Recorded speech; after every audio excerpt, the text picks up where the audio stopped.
Welcome to episode 110 of Rebirth Revolution. My name is Melissa Olson. This week, let's piggyback on some of the concepts that we talked about last week, concepts that related to the documentary The Way Down, and the views of the evangelical church. I said that the evangelical church is extreme, and in a way it is, and in another way it is exactly the way churches and people have thought since the very beginning. The thing is, this way of thinking will need to be released for us to get to a better place.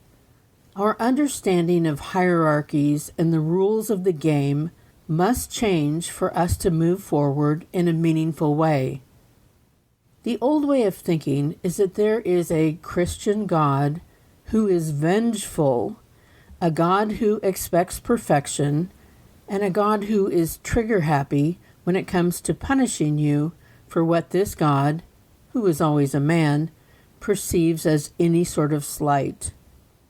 In believing in this version of the Creator, it only makes sense that there are a list of rules that must be adhered to, and a structure of people here on earth who are tasked with judging all of the followers.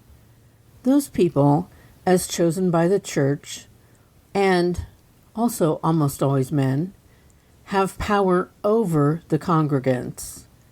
They will judge and punish based on their current definition of what is a sin against God. Of course, mere mortals who are given power over others rarely can do this in a way that is driven by honesty, integrity, or empathy. Somehow, as in all cult situations, it results in the men, it is typically men, taking advantage of those who have less power than they do. Somehow, they always can turn it into something sexual, no matter what realm they are working in. It is just the way of the world. People are not designed to have power over other people. They are, after all, mere mortals. Those who abuse their power are debilitated by all the same weaknesses that have plagued people in this earth school since the very first day. We are designed to struggle with these weaknesses, as laid out in the 7 deadly sins. That is a big part of the work we are here to do. Had the Creator wanted us to be perfect, and to spend our time in this school just floating along in all our perfection, they would have designed it that way. But that is not how this school works. We are all here to learn and grow, and we will all have to grapple with these pre-installed weaknesses, along with every other type of lesson that this school delivers. In fact, the other challenges we face are when we are the most apt to succumb to the 7 deadlies. When everything is calm and copacetic, we are less likely to backslide into these so-called sins: lust, gluttony, greed, sloth, wrath, envy, and pride. The reason for the backslide is that contained in this list are some of the most common forms of self-soothing. We often turn to the smaller ways of being when we are at our most vulnerable. And let's be honest, some of these are super fun and at least temporarily gratifying. There would be no point in making a list of weaknesses that did not have any appeal to those who grapple with them. So anyway, any gathering of people must have some sort of hierarchy, or else it is just chaos.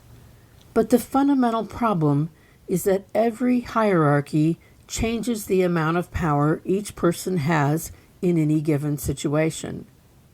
It makes some people more powerful, and it leaves others with little to no power. The diagram of any group's hierarchy resembles a pyramid, with one person on top, some in the middle spaces, and most in the lower levels.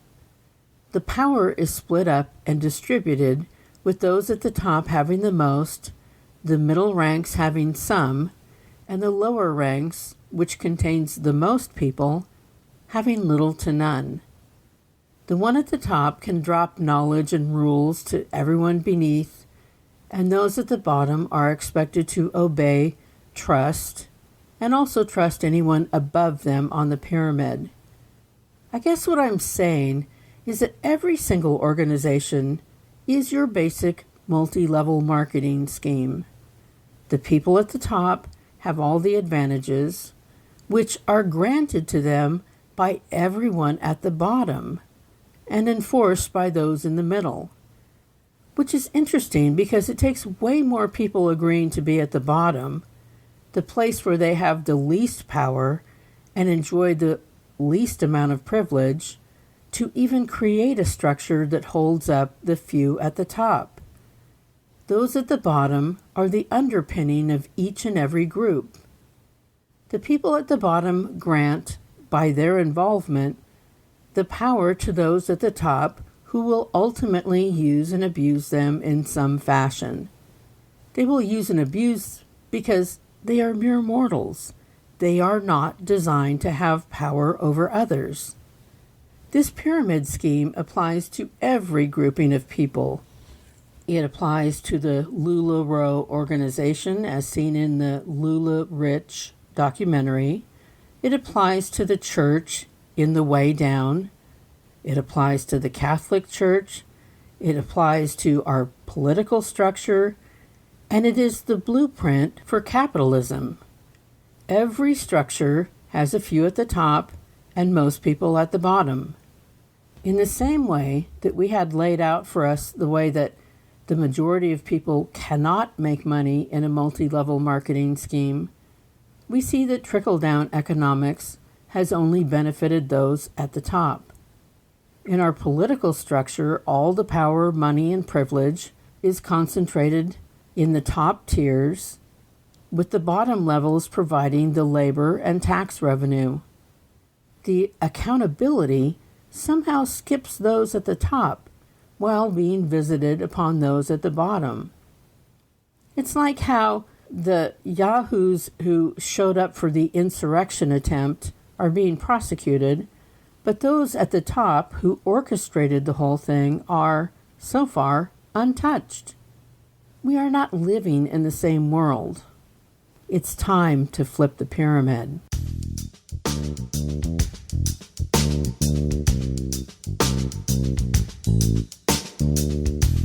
One of the downsides of many different groups, especially religions, is that there is a belief that there is one blueprint for how you should live your life. The blueprint not only details the behaviors that will be tolerated, it defines your acceptable identity. It details the path that your life should take, like when you should get married, the gender of the person you should marry, the time when you should have children, whether you want them or not, and so on and so on. Stepping outside the blueprint is met with judgment and possible loss of membership in the group. Religions have such a stronghold that they can convince parents that they must ostracize their children if the children do not conform to the blueprint. That's pretty wild, considering that most religions will tell a woman that she must stay with her husband even if he beats her and cheats on her. But the child you raised, they have got to go if they don't fit the blueprint. It's tragic and unthinkable. But for the child, it must feel like freedom, pain and freedom. The beauty of how this world is evolving is that the children are less and less likely to tolerate definitions and expectations that are set by people who think they have power over them. They are not having it, and I applaud them for that bravery. It's a beautiful thing to see young people take the necessary steps to define for themselves the life that best fits them and the life that serves the purpose that they are here for. We can't grow into a better planet if we remain in those ridiculous boxes. It is too restrictive, and most of the requirements that have been handed down are indefensible. Young people know enough to ask why something matters. Turns out, most of the BS that has been handed down does not matter in the least, because it is not rooted in the things that matter, like honesty, integrity, empathy, and humility. Most of the rules that have been passed down for generations make no sense at all. Churches wonder why young people are becoming less and less religious, and it's not hard to figure out. They are too smart and too good to be taken in with the insane notions that their elders have clung to. They are no less connected to their Creator. They are just not connected to the systems that have bastardized all that is good. Just look at your average Christian churches right now and tell me what part of what they are spewing is connected to the word of Jesus. Many of them are in direct opposition to the teachings of Christ. If Christ were to return, he would be summarily rejected by a majority of the Christian community. He is way too liberal and radical. They would hate him. This hypocrisy is not lost on the young people. They are not here to be obedient in the way that the church demands. They want deeper meaning in life, and they know that is not limited to belonging to a religion. Everyone on the planet is of the same source. There are as many ways to live your life as there are people on the planet. The Creator doesn't have some blueprint for your life that you will be punished for not following. There are an infinite number of ways you can work through your curriculum. The problem with so many religions is that they don't understand this. They think there is one blueprint, one that they magically hold. Anything outside of that will anger God. The thing is, each group has a different blueprint that they adhere to, or pretend to adhere to, which means that there is not one solid truth. But they like it that way, because they are married to the idea that they alone are right and everyone else will burn in hell. They love the exclusivity of their little group. Let's talk about Christians. They actually believe that with almost 8 billion people on the planet, the Creator only loves about 30% of the souls that inhabit this planet. His best work was creating a place where a full 70% of his creations will burn in hell. This is the belief of the Christian faith. And this is the best case scenario, given that 30% identify as Christian, and the divisions within Christianity make many believe that lots of other Christians will also end up in the inferno. Come on. For a system that is supposed to be about emulating the love of Christ, this is a whole bunch of hatred.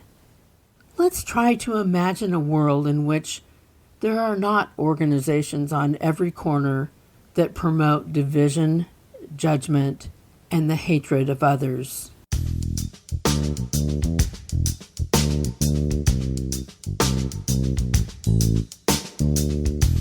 The religious and cultural blueprints that have been mindlessly handed down from generation to generation have encouraged parents to try to mash their children into final products that are aligned with the group's expectations. There is no room allowed to honor who a child actually is or to support them in the mission they came here to undertake. And since it is handed down by a religion or culture, the parent can hide behind the thinking of the group they belong to. They don't have to take any responsibility for their actions or engage in any growth. They just have to obey and demand that their children do as well. See, the thing about belonging to a group, such as a religion or political party or culture, is that you have to agree to forego your own free will. You have given up the most powerful asset you have. You have turned your power over to someone else. You are also invited, as a member in good standing, to use your membership as the reason that you can judge everyone who is not adhering to the rules of the group to which you belong. You have relinquished your free will, and you have been granted the right to judge everyone outside of that group. Neither of these are of the light. And the group insists that you put it above all else, including your children. That is a spiritual crime. If you are granted the gift of shepherding a young person into adulthood, you need to make that your highest calling. You need to care more about the well-being and development of your child than you care about the acceptance of anyone else. Your job is to instill in them the virtues of honesty, integrity, empathy, and humility. Your job is to be honest with them about the frailties that are baked into each and every one of us, and help them see when they are being drawn into being the smaller version of themselves. Your job is to be there as they make decisions that you never have had the opportunity to make, because the world is different for them than it was for us. They are not here to be us. They are much better than that. They are here to create a new world that is more fair and just, and less attached to ideas that are outdated and indefensible. We can't be the people who will stand in the way of that kind of progress.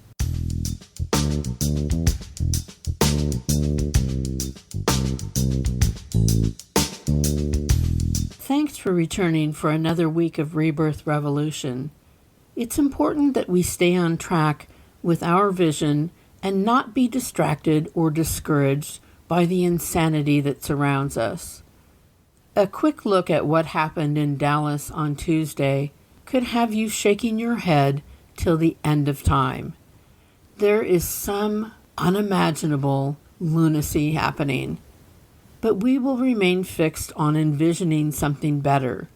We will be the ones who open this thing up and support those who come behind us as they continue the work of reaching a better level of awareness. You can always let me know how you're doing by emailing rebirthrev@gmail.com. I'd love to hear from you. Rebirth Revolution can be found on all the podcast apps, the music apps, and full episodes are found on YouTube and our Facebook page. Please subscribe, download, and share whenever possible. Until next week, examine the number of groups you belong to. Determine what you are giving your power to. Get vaccinated if you haven't already, and wear a mask. And soak in the beauty of fall. Remember, you are loved exactly as much as every other person on the planet, not 1 ounce more or 1 ounce less. Stay strong and safe and keep digging.